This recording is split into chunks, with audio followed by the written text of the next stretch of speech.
We have a huge breaking story. Cash App has been sued, and yes, they do owe you some money.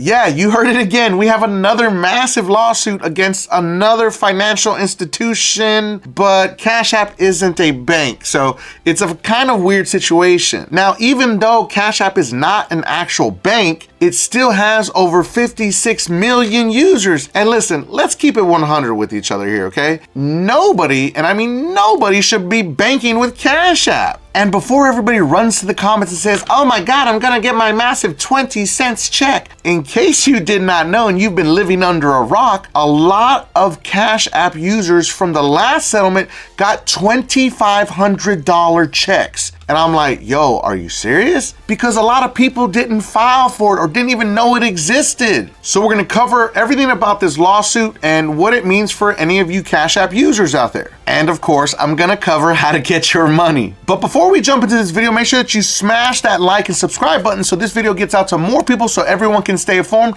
about this massive lawsuit against Cash App. And as a token of my appreciation for smashing the like and subscribe button, here is a picture of my son Carter with our puppy Jean-Claude. They're both absolutely adorable, and people say he is my twin. Thanks. So let's go ahead and jump into this video. Block agrees to pay $255 million to regulators for Cash App deficiencies. I want to give a special shout out to all my beasters out there that are working hard to fix their credit using Dispute Beast, the most advanced AI credit repair software ever created, and specifically to Wesley, Wesley's credit score went up over 226 points after just 2 rounds with Dispute Beast, and also Marcus's credit score went up 337 points after just 2 rounds with Dispute Beast. And let's not forget Richard's credit score went up 446 points after just 1 round with Dispute Beast. Dispute Beast is going to be pinned at the very top of the comments and in the video description for anybody that needs to fix their credit. Now, the digital payments provider agreed to pay penalties to the Consumer Financial Protection Bureau and a group of states under settlements that allege the company violated banking laws.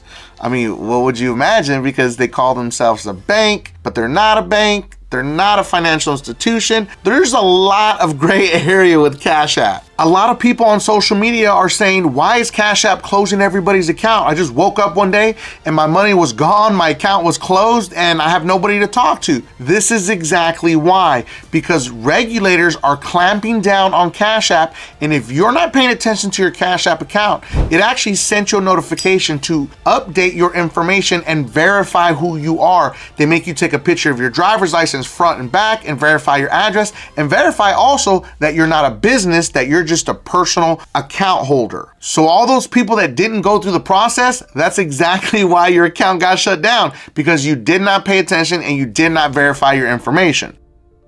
Last part's the most important, because this is the second settlement that Cash App has had to deal with in the most recent year. I don't even think it's been a full year since the other settlement that happened. I think it was in the summertime. So yeah, it wasn't even a full year. So here's the really important part. Block employed weak security protocols for Cash App and put its users at risk, the CFPB said in its release. While Block is required by law to investigate and resolve disputes about unauthorized transactions, the company's investigations were woefully incomplete. But wait for it, it gets even better. Block allegedly directed consumers that suffered financial losses to their banks for redress.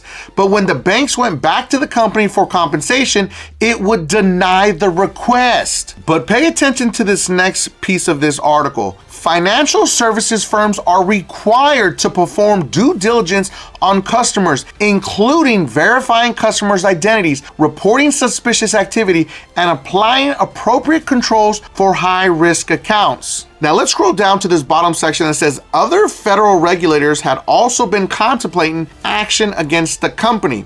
Now, the whistleblowers allege that Cash App's user identity verification methods are not sufficient to prevent fraudulent activity. Now, if you were a victim of some type of fraud or some type of situation against Cash App and they just gave you the little shoe, like shoo fly, get away from me, then you need to file a complaint with the CFPB immediately so they can know to contact you, because this money is going to go directly to the people affected in these fraud cases. But if you didn't report it because you just didn't know any better, then they're not going to know to contact you. So when you go to the CFPB website, the Consumer Finance Protection Bureau, just file a complaint with the dates, the times, the money, the amount, screenshots if you have them of the entire situation, and file your complaint so it is logged in there against Cash App so they can contact you once the settlement is completely finalized, because it is not finalized yet. But once it is finalized, I will come back and make a video and show everybody how to get their money. So I hope you enjoyed this video. We covered another big story against Cash App and their massive settlement.